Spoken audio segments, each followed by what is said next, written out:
మునిగిన ఇంటికి 25,000 బెజవాడ వరద బాధితులకు భారీ ప్యాకేజ్ నేటి నుంచి పరిహారం ఖాతాలకు సొమ్ము ఫస్ట్ ఫ్లోర్ ఆపై ఉన్న ఫ్లోర్కు 10,000 బైకులకు 3,000 ఆటోలకు 10,000 షాపులకు 50,000 నుంచి 1.5 లక్షల వరకు బాధితులకు బ్యాంకు నుంచి కొత్త రుణాలు పంట నష్టానికి ఎకరానికి 10 నుంచి 14,000 అద్దెకు ఉండేవారికి కౌలుదారులకే పరిహారం గేదెలు ఆవులు చనిపోతే 50,000 రాష్ట్రంలోని మిగిలిన చోట్ల వరదకు గురైన కుటుంబానికి రూపాయలు 10,000 పరిహారం చరిత్రలో ఇంత భారీ పరిహారం ఇప్పుడే సీఎం కని విని ఎరగని వరదల తాకిడికి తీవ్రంగా నష్టపోయిన విజయవాడ నగర వరద బాధితులకు రాష్ట్ర ప్రభుత్వం భారీ పరిహార ప్యాకేజీని ప్రకటించింది.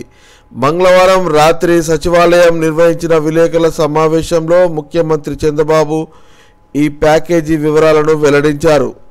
బుధవారం నుంచే నష్టపరిహారం పంపిణీ ప్రారంభమవుతుందని వీలైనంత వరకు 2-3 రోజుల్లోనే బాధితుల బ్యాంకులకు ఖాతాలు జమ చేస్తామని వెల్లడించారు.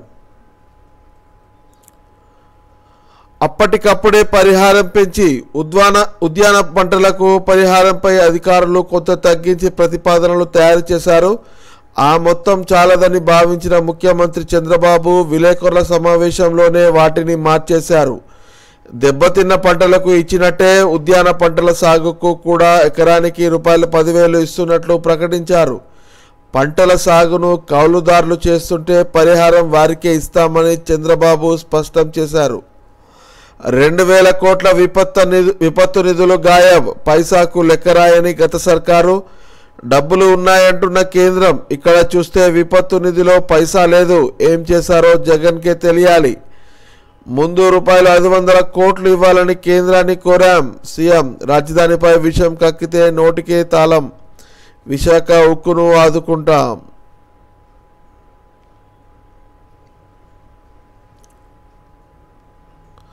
సముద్ర మార్గాన జంప్ ఓడ ఎక్కి ఉడాయించిన గనుల వెంకటరెడ్డి విచారణ జరిగితే దొరికిపోతానని భయపడి చంద్రబాబు ప్రమాణానికి ముందు రోజే పరార్. కోస్ట్ గార్డ్ అధికారిగా పాత పరిచయాల వాడకం చెన్నై నుంచి భార్యతో విదేశాలకు సముద్ర ప్రయాణానికి 10 లక్షల ఖర్చు బంధువుల ద్వారా ఏసీబీకి సమాచారం ఏ దేశానికి వెళ్ళింది గుర్తించే యత్నం అవసరమైతే రెడ్ కార్నర్ నోటీసులు. ఇక ఢిల్లీ కొత్త సీఎం ఆతిసి శాసనసభ పక్ష నేతగా ఎన్నుకున్న ఆప్ ఎమ్మెల్యేలు ఆమె పేరును ప్రతిపాదించిన కేజ్రీవాల్ అనంతరం ఎల్జీకి తన రాజీనామా లేఖ ప్రభుత్వ ఏర్పాటుకు ఆహ్వానించాలని లెఫ్టినెంట్ గవర్నర్ కోరిన ఆతిషి మరికొద్ది రోజుల్లో సీఎంగా ప్రమాణం. షీలా దీక్షిత్ సుష్మా స్వరాజ్ తర్వాత ఢిల్లీకి 3వ మహిళా ముఖ్యమంత్రి. ఇటీవల తాను స్వయంగా ప్రకటించినట్లుగా ఢిల్లీ ముఖ్యమంత్రి పదవికి అరవింద్ కేజ్రీవాల్ రాజీనామా చేశారు. ఆయన స్థానంలో కొత్త సీఎంగా విద్యాశాఖ మంత్రి ఆతిషి బాధ్యతలు చేపట్టనున్నారు. కేజ్రీవాల్ను తిరిగి ముఖ్యమంత్రి పీఠంపై కూర్చోబెట్టడమే లక్ష్యంగా పనిచేస్తా అని ఆమె తెలిపారు. మంగళవారం ఉదయం కేజ్రీవాల్ అధికారిక నివాసంలో ఆప్ ఎమ్మెల్యేలు సమావేశమయ్యారు.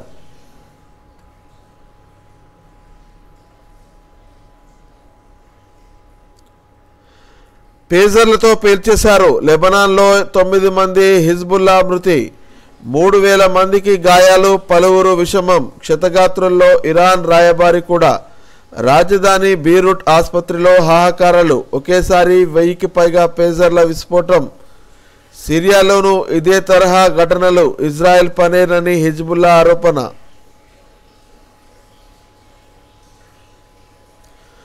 బుల్డోజర్ న్యాయం రాజ్యాంగ వ్యతిరేకం నిందితుల స్థిరాస్తులను తొలగించొద్దు మా అనుమతి లేకుండా దేన్ని కూల్చొద్దు ఉల్లంఘిస్తే కోర్టు ధిక్కరణ కిందకే వస్తుంది. రోడ్లు ఫుట్పాతులు రైల్వే మార్గాలు జలవనరుల్ని ఆక్రమించిన వాటిని తొలగించవచ్చు. మతపరమైన కట్టడాలను వదలొద్దు ప్రభుత్వ జడ్జి పాత్రను పోషించకూడదు. విశాఖ తరహాలో మార్గదర్శకాలు వెల్లడిస్తాం. అవసరమైతే ఈసీ సహాయం. సుప్రీంకోర్టు విచారణ అక్టోబర్ 1 వరకు తేదీకి వాయిదా. అప్పటిదాకా కూల్చివేతలపై స్టే.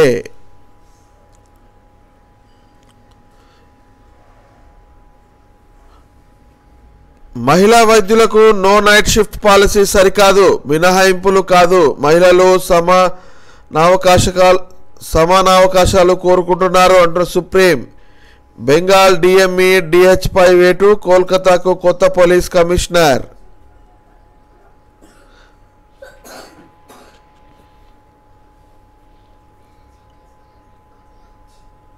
హరికథ సార్వభౌమ కోట సచ్చిదానంద శాస్త్రి కన్నుమూత. దేశవ్యాప్తంగా 20,000కు పైగా ప్రదర్శనలు. ఆదిభట్ల నారాయణదాసు శిష్యుల్లో అగ్రగణ్యులు. 2023లో పద్మశ్రీ ప్రదానం చేసిన కేంద్రం. 2018లో సంగీత నాటక అకాడమీ పురస్కారం. గూగుల్ టేకౌట్తో గుట్టురట్టు. జైత్వాని కేసులో తాడేపల్లి కుట్రాబద్దలు. ముంబై నటి కాదంబరి జైత్వాని కేసులో గుట్టును గూగుల్ టేకౌట్ రట్టు చేసింది. ఐపీఎస్ అధికారులు, వైసీపీ నేతలు తాడేపల్లి ప్యాలెస్ వేదికగా పన్నిన కుట్ర కోణల్ని డిజిటల్ టెక్నాలజీ సాయంతో దర్యాప్తు అధికారులు పసిగట్టారు. ముంబై నటిపై వేధింపులకు అక్కడే స్కెచ్. వేరువేరుగా ముంబైకి పోలీసులు. విద్యాసాగర్ ఆమెను పోలీసులకు చూపించింది అతడే. ఆ టైంలో ఐపీఎస్లకు ఆయనకు మధ్య మెసేజ్లు టెక్నాలజీ సాయంతో పసిగట్టిన దర్యాప్తు బృందం. ఆ ముగ్గురు ఐపీఎస్లకు బిగుస్తున్న ఉచ్చు. ఒక్కొక్కటిగా అక్రమాలు వెలుగులోకి. విద్యాసాగర్పై లుకౌట్ నోటీస్ యోచన. జైత్వాని కేసులో ఎవరిని వదలం. హోంమంత్రి అనిత. బీసీ కార్పొరేషన్ పునర్వ్యవస్థీకరణ. కమిటీల వారీగా అభివృద్ధి ప్రణాళికలు. బీసీ సంక్షేమ శాఖపై సమీక్షలో నిర్ణయం. డైట్ బకాయిలకు మోక్షం. ₹110 కోట్ల విడుదలకు ఆమోదం. కాస్మెటిక్ సర్జరీల బకాయిలు కూడా. ప్రీ పోస్ట్ మెట్రిక్ స్కాలర్షిప్లకు కేంద్ర రాష్ట్ర ప్రభుత్వాల వాటా విడుదల. ఎన్టీఆర్ విద్యోన్నతి పథకం పునరుద్ధరణ. బీసీ స్టడీ సర్కిళ్ల బలోపేతానికి 10 కోట్ల. బీసీ రక్షణ చట్టం రూపకల్పనకు సీఎం ఆదేశం. 2 దఫాలుగా మద్యం పాలసీ. తొలుత 3,396 దుకాణాలకు లాటరీ. తర్వాత గీత కార్మికులకు 400 షాపులు. పర్యాటక ప్రాంతాల్లోనూ ప్రైవేటుకే ఆర్డినెన్స్ తీసుకురానున్న సర్కార్. నేడు కేబినెట్ భేటీలో నిర్ణయం. టీటీడీ ఖజానాకు 520 కోట్ల గండి. జగన్ ప్రభుత్వం నిర్వాహకంతోనే విజిలెన్స్ అధికారుల నిర్ధారణ. బాగున్న గుళ్లకు శ్రీవాణి నిధులు. ముఖ్యులకు 25% వాటా. బ్రేక్ దర్శనాల్లో నిబంధనలకు తోట్లు. అక్కర్లేకున్న ఇంజనీరింగ్ పనులకు భారీగా నిధులు కేటాయింపు. సరుకులు కొనుగోలులో భారీ నష్టం. ల్యాబ్ ఉన్నా పట్టించుకోలేదు. అందువల్లే అన్నప్రసాదాల రుచి నాణ్యత దెబ్బతిన్నాయి. విజిలెన్స్ సమగ్ర నివేదిక. ఢిల్లీ కొత్త సీఎం ఆతిషి.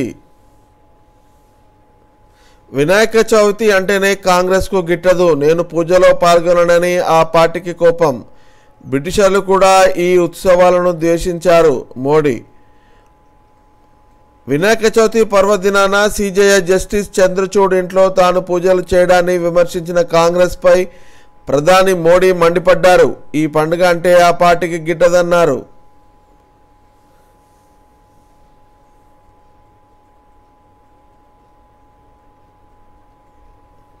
మార్క్ మనసుతో శాసిస్తాడు. అలెక్సా పాటిస్తుంది. 64 ఏళ్ల ఏఎల్ఎస్ బాధితుడి మెదడులో సింక్రాన్ చిప్. అమెజాన్ అలెక్సాతో పనిచేయాలంటే దాని పేరు పెట్టి పిలవాలి. మనసుకు నచ్చిన పాటో సినిమానో ప్లే చేయమని ఆజ్ఞాపించాలి. అప్పుడే పనవుతుంది. కానీ అమెరికాకు చెందిన 64 ఏళ్ల మార్క్ అనే వృద్ధుడు కేవలం తన మనసుతోనే ఆలోచించడం ద్వారా అమెజాన్ అలెక్సాను పని చేయించగలుగుతున్నాడంటూ ఒక వార్తా కథనం అయితే ఇక్కడ చూడవచ్చు మనం.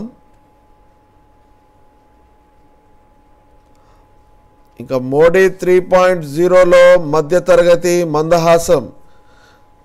మోడీ 3.0 సర్కార్ పాలనలో మధ్యతరగతి ప్రజలకు లబ్ధి చేకూర్చే పథకాలు అమలు చేస్తున్నట్లు కేంద్ర హోంమంత్రి అమిత్ షా చెప్పాడు. మూడోసారి అధికారం చేపట్టిన తర్వాత బీజేపీ నేతృత్వంలో ఎన్డీఏ ప్రభుత్వం 100 రోజుల పాలన అనేక కీలక నిర్ణయాలు తీసుకున్నట్లు ఆయన తెలిపారు. ఇక దేశంలో ఇప్పటిదాకా 16 మంది మహిళా సీఎంలు ఢిల్లీ సీఎంగా అతిథి బాధ్యతలు చేపట్టబోతున్న తరుణంలో దేశంలో మహిళా సీఎంలో పనిచేసిన పలువురు నేతల ప్రస్తావన మరోసారికి తెరపైకి వచ్చింది అంటూ ఒక కథనం ఇక్కడ మనం చూడొచ్చు. ఇలా మహిళా సీఎంల పేర్లు వాళ్ళ యొక్క వివరాలు మనం ఇక్కడ చూడవచ్చు. మహిళలకు మినహాయింపులు కాదు, సమాన అవకాశాలు ఇవ్వాలి, వారి రక్షణ బాధ్యత ప్రభుత్వానిదే. పశ్చిమ బెంగాల్ ప్రభుత్వ నైట్ షిఫ్ట్ పాలసీని తప్పుపట్టిన సుప్రీంకోర్టు.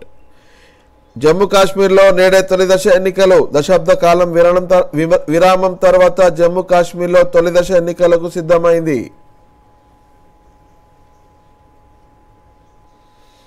సాక్షి దినపత్రికలోని వార్తలు విన్నట్టయితే బుల్డోజర్లకు బ్రేక్, తమ అనుమతి లేకుండా దేశవ్యాప్తంగా ఎలాంటి కూల్చివేతలు చేపట్టవద్దని సుప్రీంకోర్టు ఆదేశాలు జారీ చేసింది అంటూ ఒక వార్తా ప్రకటన చూడొచ్చు.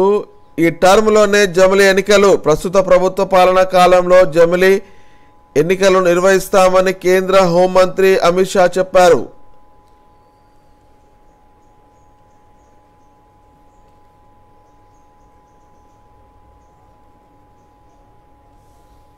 అసలు కారణం బాబు అరెస్టే, ఆ శిక్ష ఐపీఎస్లపై కక్ష. అధికారులను అక్రమ కేసుతో వేధిస్తున్న రాష్ట్ర ప్రభుత్వం. హనీ ట్రాప్ ఫోర్జరీ కేసుల్లో నిందితురాలిన జత్వానికి పత్తాసు. ఆగమేఘాలపై ఆమెను రప్పించి ఫిర్యాదు స్వీకరణ. ఎలాంటి విచారణ లేకుండానే అక్రమ కేసులు నమోదు. ఆ వెంటనే 3 ఐపీఎస్ అధికారుల సస్పెన్షన్. వారిపై మరిన్ని చర్యలకు పన్నాగం. మార్గదర్శి పని పట్టిన ఐఆర్ఎస్ అధికారి రామకృష్ణపై తాజాగా ఈనాడు ఆగ్రహం. రామోజీ కుటుంబం మేలు కోసం ఆ అధికారిని టార్గెట్ చేసిన ప్రభుత్వం. అందుకే కక్షగట్టి వేధింపుల కుతంత్రం. ప్రభుత్వ కక్షపై మండిపడుతున్న అఖిల భారత సర్వీసు సంఘాలు. మా కలలు చిదిమేసిన ప్రభుత్వం. మెడికల్ కాలేజీల ప్రైవేటీకరణ నిర్ణయం మా భవిష్యత్తును ప్రశ్నార్థకం చేసింది. మా తల్లిదండ్రుల ఆశలను అడియాశలు చేసింది. రిజర్వేషన్ కేటగిరీ వారికి తీవ్ర నష్టం. ఎన్నికల ముందు సెల్ఫ్ ఫైనాన్స్ సీట్లు రద్దు చేస్తామన్నారు. అధికారంలోకి వచ్చినాక అన్ని ప్రైవేట్ పరం అంటున్నారు. చంద్రబాబు లోకేష్ నమ్మించి గొంతు కోశారు. నీట్ ర్యాంకర్లో వారి తల్లిదండ్రుల ఆగ్రహం. వైద్య విద్య ప్రైవేటీకరణకు వ్యతిరేకంగా ఉద్యమిస్తాం. మెడికల్ సీట్లలో కొత్త విధానం సహించాం. 17 కొత్త మెడికల్ కాలేజీలను ప్రభుత్వమే నడపాలి. వాటిని బడాబాబుల చేతుల్లో పెడితే ఊరుకోం. విద్యార్థి సంఘాల హెచ్చరికలు. ప్రభుత్వ తీరుకు వ్యతిరేకంగా రేపు నిరసన కార్యక్రమం.